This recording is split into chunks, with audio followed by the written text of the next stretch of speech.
The following was recorded in front of a live studio audience at the Studio 21 Podcast Cafe. This is the United Podcast Network. Welcome to Easy Money New England. Oh, can somebody help us here? We can, because we are real estate and mortgage professionals. Where you go? It says come in and browse. That's right.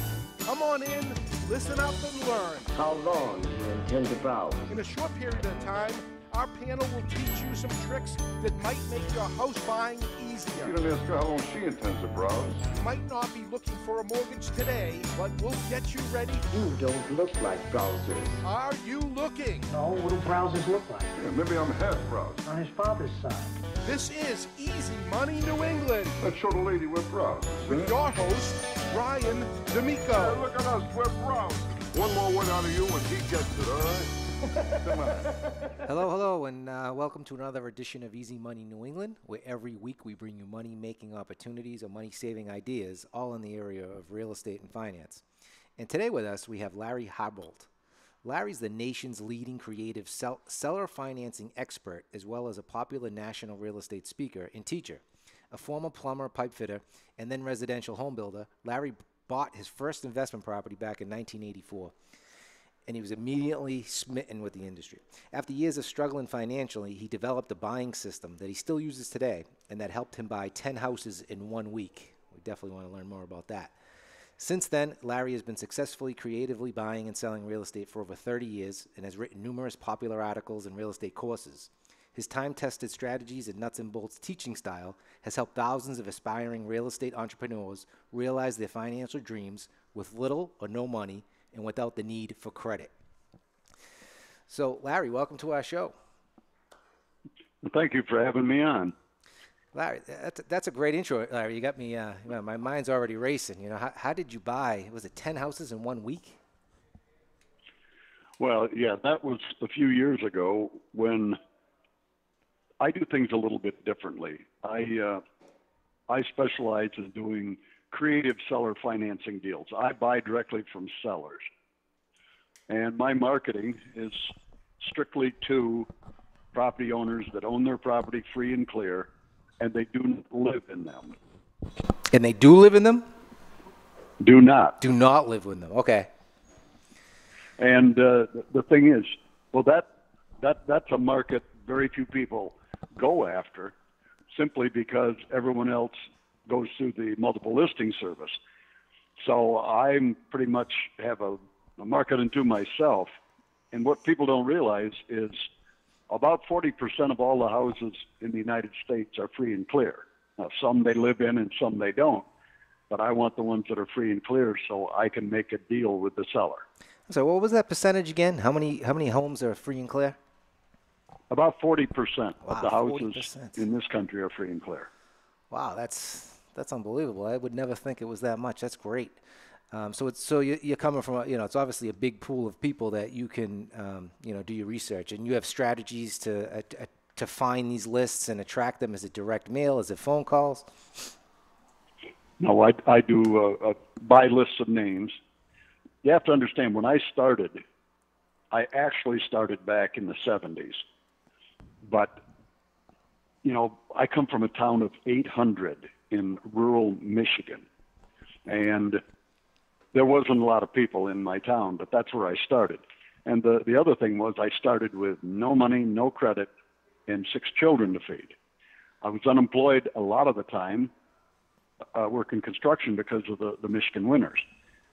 And so, the kids wanted to eat, and so I had to come up with a way to make money, and real estate was my vehicle that I chose. Larry, most people think it's just overnight success, right? No. I've been in it now nearly 40 years. Yeah, our show's called Easy Money New England. We like to say there's no such thing as easy money, and I think you fit the bill pretty well here, and my hat's off to you. I mean, it's a great story, and you've probably been teaching people for a long time how to do this, and you must have tremendous testimonials, would be my guess. Yeah, well, the students that understand that you can be creative and do deals just as well as throwing money at deals. They can create success where other people can't, and that's the beauty of what I teach. Yeah, so you're so we're calling in today from Clearwater, Florida, right? And I was doing a little research on you, and it looked like Shaquille O'Neal actually bought your program. He did. He did. I've got many doctors that have my product, and I've got 3 retired NBA players that have bought my product. So, you know, it's a workable program that anybody can understand. Larry, it sounds like at the beginning, Mr. Jonathan. Yeah, the voice of God over here. It sounds like at the very beginning you were willing to put it all on the line, or you kind of had to put it all on the line and sort of put yourself in a make or break situation. Is that something that you feel you could do all over again? If we put you on a deserted island, could you start from scratch and make this happen? Well, okay, yes. The answer is yes to that. When I started, I had no money, I had no credit, and I started buying foreclosure properties from local banks that had taken the properties back in foreclosure. They would sell me the properties on what are known as land contracts. A land contract is where you pay the seller every month, and after the term of the loan, whether it be 10, 20, or 30 years, at that time, when the last payment's made, they give you the deed. And what they would do is they wanted to be rid of those properties. And so they would sell me the properties on the land contract, nothing down, because being a builder, I could fix them. And they would even escrow the money for the rehabs. As I got the work done, they would release money when I brought in receipts and pictures. So it was a perfect scenario, because at the time I didn't realize, but every time I signed one of those land contracts, on their books, I took a non-performing asset and with the swipe of a pen, turned it into a performing asset. Banks so like that. They would help me, I helped them, and that's how we got started. Wow. No, it's remarkable. And so today, you can actually do the same strategy. This is a time-tested strategy back in the 70s as it is today, right? I mean, really nothing's changed, especially for the, I mean, except, that was a foreclosure going through the bank. Sure. But this one's going to, that was a foreclosure from the bank's asset, where if you just go straight to the owner with no mortgage, it's more likely that they'll take paper. Correct, Larry? Well, that's what I'm in hopes of, and it's my job to convince them that what I'm offering them is better than if they get all cash. See, cash is only one form of currency. Everybody thinks it's the only currency, but it's only one form of currency, because you can give them other things. You can give them stuff. I mean, you can trade them a boat, a car, whatever it is, if they will accept it. You can pay them off in bubble gum if they will accept it, because they don't have underlying financing. But it's up to you to find out what it is they want and they need, and then create a deal from what they need. What's the most interesting deal that you've created, Larry? And if you say bubblegum, I'm walking out of the studio right now. No. But, for instance, we've had people that had hospital debt. They were selling their house to pay off their hospital debt because the hospital was threatening to damage their credit, and this happened to be an 85-year-old couple. They're worried about their credit. Wow. And what we did is we asked if they would give us an introduction to the administrator at the hospital. And they said, sure. And they owed nearly $30,000. So when we got to the administrator, we said, well, we're working with the Smiths, and we understand they owe you X many dollars. And they said, yes, they do. And our response was, is there any reason you wouldn't accept $200 a month until paid? And they said, we'd be delighted. So that's non-recourse, $200 a month to pay off that debt that's not in your name. And that instantly got $30,000 off the price of the house. And it only then, costs $200 because a they month. were old, they accepted monthly payments for the rest of their life, so that they had money along with their pensions and the Social Security to be comfortable in the rest of their life and find a smaller house. And actually, we found them a smaller house. And so you can sell them another house if you have one, or you can find one for them. And by taking it more in monthly installments, they're not really creating, well, are they creating that huge capital gain, or are they able to get, because they're not taking it all up front, How does that work? Okay, well, here's why I do the non-owner occupied. If they live in the property, IRS Section 121 says that if you live in a house any 2 of the last 5 years, a single person can take up to $250,000 of their gain tax-free. A couple can take up to $500,000 of their gain free. So they don't have a taxing consequence. If they don't live in it, they have to pay all the capital gains and the taxes in the year of the sale. And then what are they going to do with what money's left? Put it in the bank at 0.5% interest. Right. If that. If most of these people are older, and many of them would just as soon have another pension check as they would lose a lot of it to taxes because it's going to run out quicker. What we can do is give them a much better deal if they will accept the payments. Because what are they going to do if they get the lump sum? Leave it to a family to squabble over? Exactly. And the other thing is, we've had it where the old people, they will accept payments until they pass, and then they designate how the payment will be divided upon their passing to their family. What's interesting, too, is because they don't live there, it's not like they're eligible for a reverse mortgage or something like that because they're not living in the property. Correct. And this is a way. It's not like they want to stay in the property. The house is already paid for. Someone is probably renting from them, and right. You're going to take it off their hands and give them. Can you imagine the upkeep on a property like that too? Where it could be aggravating to them, and no heat calls, sure. No hot water, and very interesting. So Larry, I got to ask you. Well, you have to understand. Yeah. Well, you got to understand these people. Most of them are of a more advanced age. Yes. And so they don't want to fight with tenants and toilets. Exactly. And these are not listed properties. Because of our marketing, we go directly to the people. I negotiate directly with the people, and we put the deal together directly with the people. So it's a much better deal for them. You got me wanting to go out and purchase lists today, right now, and then start calling all the people. I mean, it just sounds like a great way because now you're not dealing with the real estate community, highest bids, and you're really dealing with what their motivation is, and you're structuring a deal that's best for them. Right. And they become the bank. I mean, they're making interest, right? So they're making interest off that private money, and you're flipping. Well, maybe. See, maybe, because we try to buy when we can. Without interest. But what you have to understand is because many of these properties I want to keep as rental properties, income properties. Yep. So they don't cost me anything. The tenants pay for them. Right. So I could, let's say they're asking $150,000 for their little house. I can offer them $200,000 if they will take $300 a month until paid. Wow. That would be zero interest, but that $300 a month is what they need to do what they want to do. So I can raise the price above what it's worth because I'm not going to sell it, and it also makes my base higher. Wow, that's pretty impressive. Price or terms? Oh. Price or terms? See, interest is taxable.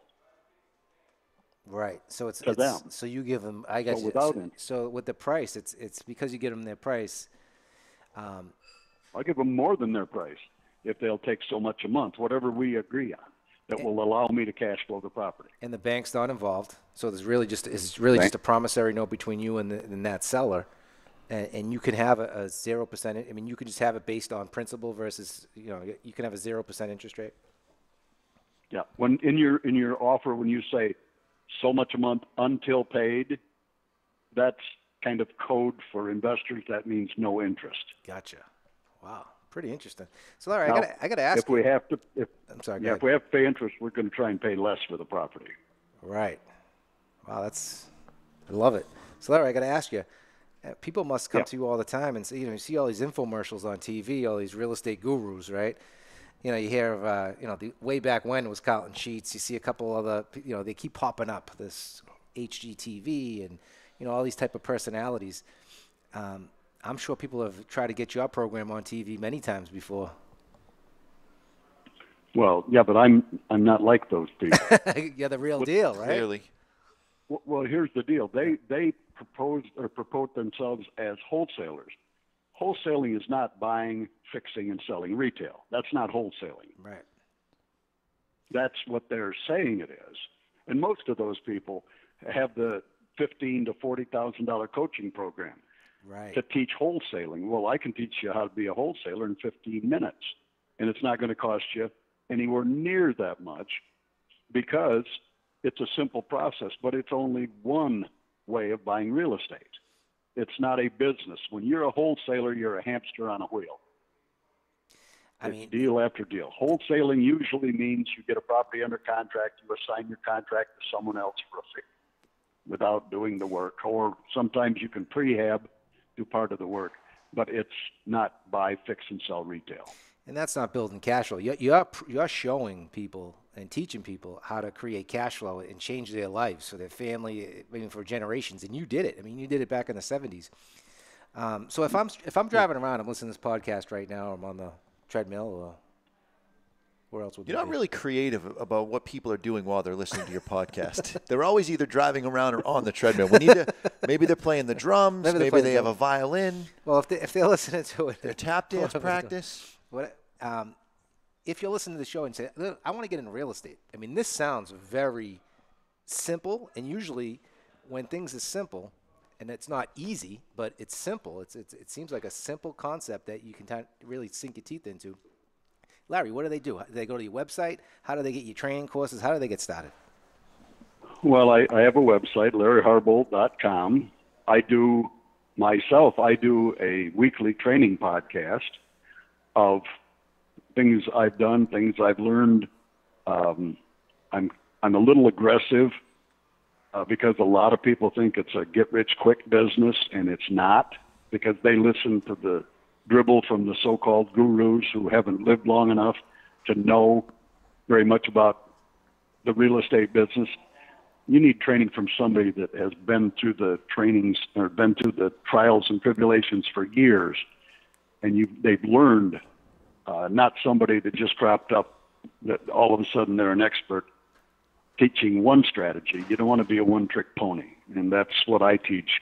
One-trick ponies know one way. Right. Well, then you've eliminated everything else that ever comes into your view.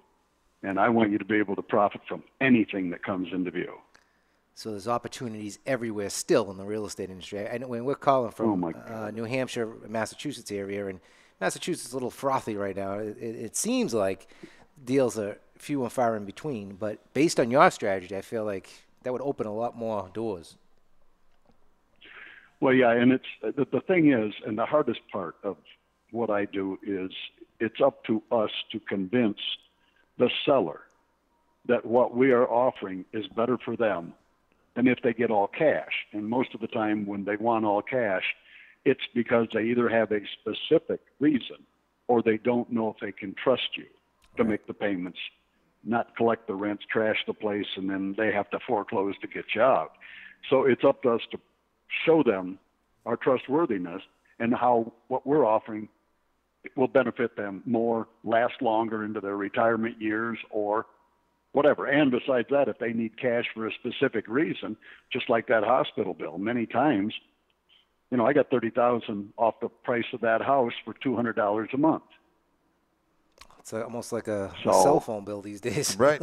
It's pretty good. It's less than my cell phone bill. But the thing is, you can do those things if you solve the seller's problems.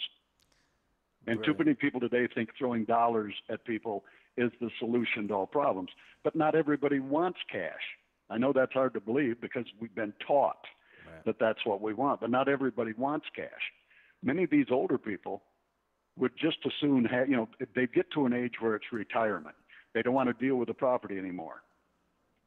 So if they've dealt with tenants and toilets for 30 years to pay it off, they're getting to the age where they're about to receive a Social Security check, a pension check, annuity checks. Another check makes sense to a lot of these people once you explain the benefit of it to them. So it's our job to train these people who have been taught that they've got to have cash So the cash can lose value for them. And what is the and put it deed- in the bank at 0.5% interest. What does the deed situation look like? If you're making payments, do they hold on to the ownership of the property until the final payment's made? How does that work? Well, usually, depending on what state you're in. Now, when I was in Michigan, in the Midwest, when they do the land contracts, you don't get the deed until the last payment's made. Usually they record a memorandum at the courthouse to let the world know that there's a transaction in place. In Florida, we do what's known as contract for deed. What that is, it's like a land contract, except you get the deed up front, but they keep their thumb on that deed so you can't steal it from them with a note and a mortgage. So you have to pay off the note and the mortgage. Once that is satisfied, that releases the property. Now you own it free and clear, but you have the deed, so you can sell it, you can do what you want. Are there any situations where you recommend just buying the property outright? Paying cash? Yeah. No. It's probably not best for that I seller, don't. right? Well, here's the thing. Many of the people I teach are just getting started in the business. Sure. They don't have money. Many of them don't have credit. They have a dream. If you have a dream, you're part of the way to success automatically because you have a vision of what you want. The problem is, if the only way you know how to buy is with money, what happens if money sources dry up? And I know everybody says that's not going to happen, but it's happened before. Sure has. It could happen again. If money sources dried up, how would these people who want to feed their families and have a dream, how would they buy real estate? They need training of different methods because, it's like the stock market. It goes up and up and up, and as it goes up, the beginners get in, they buy at the top, it crashes, they lose everything. Those are untrained people. I'm trying to train people.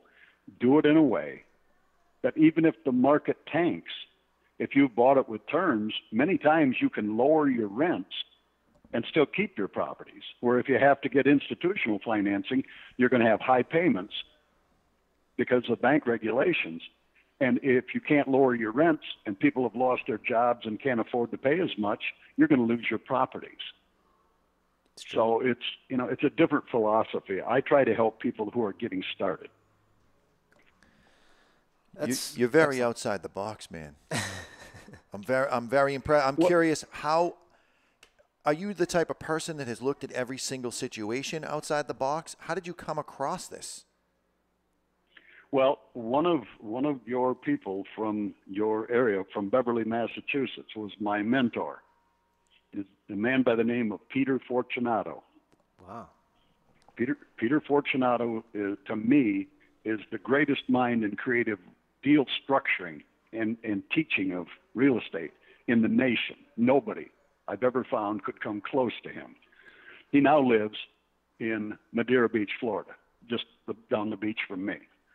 And he still teaches. He's not a guru that sells books and tapes. He does classes, but he is so creative. And he took me from being a Michigan person who you never think outside the box for any reason, because the only way in Michigan you can make money where I come from is if you have a job. Being entrepreneurial is, you're some kind of a crook. And that's why I left Michigan, is because, no, I'm not a crook. I'm a problem solver. I help people. And for helping people, I lead a very nice lifestyle. But Peter Fortunato was from Beverly, Mass. And you can look him. He does trainings. He's a very close friend of mine. Wow, that's one city over. That's one city over from our offices. I know Beverly, really well. What a small world, huh? Like they say, every person who knows 7 people knows the world. Yeah, that's right. 7 degrees of separation. Well, yep. Or at least I've Kevin been blessed Bacon. with mentors. When I moved to Florida 21 years ago, I was blessed to meet what I thought were the greatest minds in real estate. And none of them sell books and tapes, but they do teach. Yep. No, it's And I mean, so how do you get your message out there? Is it mostly through podcasts and helping people? I mean, obviously, your mission is to help people, because you wouldn't be doing what you're doing unless because you've already done it for yourself. Well, yeah, I speak at real estate clubs nationwide. I sell my courses, sell my trainings. I do a 4-day training on creative seller financing, and it's nothing like anything that anyone else does. It's all think outside the box. It's deal structures, how to do it with money or without money. So it is different. I get people coming in every 3 months from all over the country. The thing that's unique about my boot camp, once you pay for it, you can repeat every time I do it, every 3 or 4 months, for as long as I do it at no extra cost. Wow. And have you taken someone, has your programs, through the years, have you taken someone from zero to a very extreme net worth? Have you seen this work over the course of... Well, I'm sure no one's heard of Shaq before he bought his product. Well, here's a little thing that most people don't understand. Number one, my students, I know what they have, but we all buy properties in land trusts. So the outside world doesn't know what we own. Interesting. And we do that for privacy and estate planning so that, the trip and fall dirtbags out there don't know how much you owe, so they know where to trip and fall. Even that's creative and outside the box. It's very creative. Well, the land trust has been around since, for years. And I teach a 3-day class on that too. But it's understanding that if I can go to the courthouse, I can type your name in or your corporation, and I can see exactly how much property either one of you own. And so I know where to trip and fall. Not after tomorrow, you won't be able to. But if I know where your properties are, I will go and trip and fall on one of your properties you cannot deny. And you're going to pay through the nose. Because my attorney is going to go after as much as they can get because you're rich. There is a lot of truth to that. So do you get involved a lot with estate plans and people trying to, where do you kind of stop with teaching? I mean, do you get involved all the way through estate planning? No. I teach how to use the land trust. How to use the land trust. Very interesting. Right, and it's similar to a living trust, but it is not a living trust. It's a title holding trust. It's a title holding trust. Irrevocable? Yes. Irrevocable. No, it's revocable. It's revocable. It's revocable. Really interesting. So if you ever wanted to get financing from a mortgage company or a bank, it's very easy to get financing if you actually wanted to. But the chances you would want to are pretty slim unless you had a really good opportunity. You want to take some money out to get another property, I would say. Well, yeah, but you see, most of my students, they aren't going to go to a bank and try and get more money unless they need it for a specific person. And what most of my friends do, we have friends that have self-directed Roth IRAs. We borrow from our friends because they help us get money to do our rehabs or for down payments, and we help them by paying their Roth IRA that the money goes tax-free. So, it's a win-win. So you have friends that have large IRAs who say, hey, look, you need some money, we'll let you borrow. We're going to make it self-directed, which means that they can do whatever they want with that money to an extent. And it's fine, right? Yes. Right. You Brian, just do you can't have a deal with family self-directed members, IRA? and you can't self-deal. Yeah, so I think I do have a self-directed IRA, but it was, I'm not managing it correctly. I was just hoping it was big enough that I could just start doing some borrowing, buddy. That's all. Well, it's not how much you have in your Roth. It's how you use what you have. Right, and I think today's day and age, everyone's like, well, what's the next stock pick, right? And we all know that goes up, it goes down. Real estate, if you're building cash flow, I mean, we just had a show on, I believe it was last week, about a qualified plan, your retirement plan. They call it QRP, Qualified Retirement Plan. And so you actually manage that money like you would any other asset. Of course. And all you got to do is... We don't leave it up to the stock market, believe me. And you could do that with a 401k. I don't want anything to do with that. And you could do it with a 401k, you could do it with a SEP IRA, as long as you can roll over this money.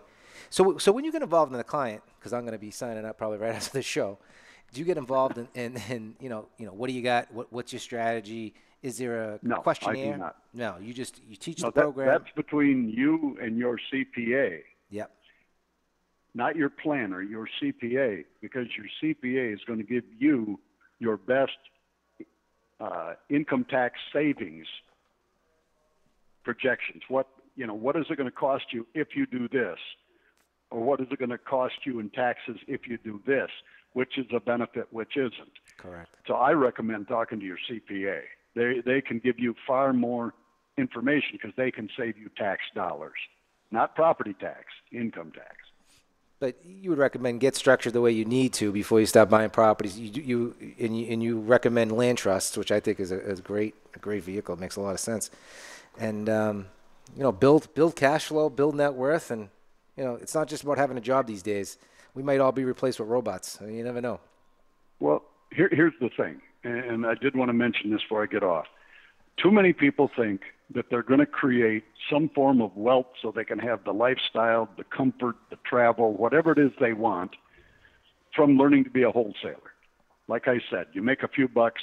That may pay your monthly bills to get you financially free. You'll never build wealth. You could buy, fix, and sell properties. You can have a much better lifestyle. But when the money runs out, you have to do it again and again. In my opinion, the only way you're ever going to build true wealth is to buy income properties, hire management if you don't want to be a landlord, but let someone else pay for your assets so that someday when they're paid off, you have net worth that didn't cost you. You didn't have to pay for it. The tenants paid for it. That, to me, is the only way you're going to create any type of wealth to live that lifestyle you truly want. And that's going to depend on how many cash-flowing properties that you own. Makes a lot of sense. What comes to mind is, all these all these infomercials, it feels like, they're playing checkers while you're playing chess, right? I mean, it's a whole different degree. You can make a quick buck. You can, some people can do well with it. But at the end of the day, if you're not building your cash flow, you're really not building anything. You're just kind of chasing money. Right. Well, think of it. This is what I teach my students. Think of it, your financial future as a garden. If you had a plot of land, can you just walk out at any time and pick a tomato or near a sweet corn? No. You have to first plant a seed. You plant that seed today, you nurture it, you water it. In the future, you're going to have a large harvest. But if you never plant the seed, you will never have the harvest. So that's why I recommend to my students buy 4 or 5 good income properties every year that the tenants can afford to pay for from the rent that they pay. Do that for 10 years. You've got more than enough properties that once they're paid off can give you a fabulous income stream and a beautiful life if you decide to sell off and just travel the world. And the common person can do that. That's brilliant. Fascinating, Larry. I'm happy you were on our show. There might be some such thing as easy money now. I'm just saying. No, that's not easy money. There's a lot of work there. No such thing as easy money. Well, yeah, believe me, it can be a lot of work. Well, here's another thing. People listen to the gurus, and they believe all they've got to do is just buy the guru's program, and the money's going to drop into their account. I got news for you. You're not going to spend all your time when you're in your 20s on your sailboat, traveling the world, driving around with your Rolex and your diamonds and your fancy Bugatti Chiron car. What it is work. If you don't want to work, find another line. Because you have to remember, if you're talking to sellers, not real estate agents, most of them, they're wonderful salespeople, but they don't understand investing. Because if they did, they wouldn't work for tips. They'd work for profit checks. So my point is, if you can put together these properties, there's no reason why anybody can't do what I'm talking about. Like I brilliant. said, fascinating. I mean, so I'll be signing up. You'll see my name through your email channel pretty soon, and I think it's a great concept, and I look forward to working with it in the future. And again, like you said, you're going to have many opportunities, not just one trick pony. There's many different ways that you can capitalize. And I got to say, there's not a lot of people out there like Larry. I mean, there really isn't. I mean, you know, you've done it, and you're giving back. A lot of people haven't done it. They just kind of sell these things and these plans, and you know. So I really recommend you checking out LarryHardbalt.com. And I want to say this is a great show. Absolutely.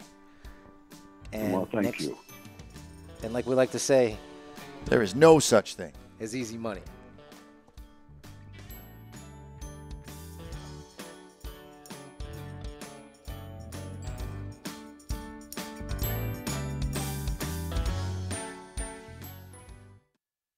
The views and opinions expressed by the hosts, guests, or callers of this program do not necessarily reflect the opinions of the Studio 21 Podcast Cafe, the United Podcast Network, its partners, or affiliates.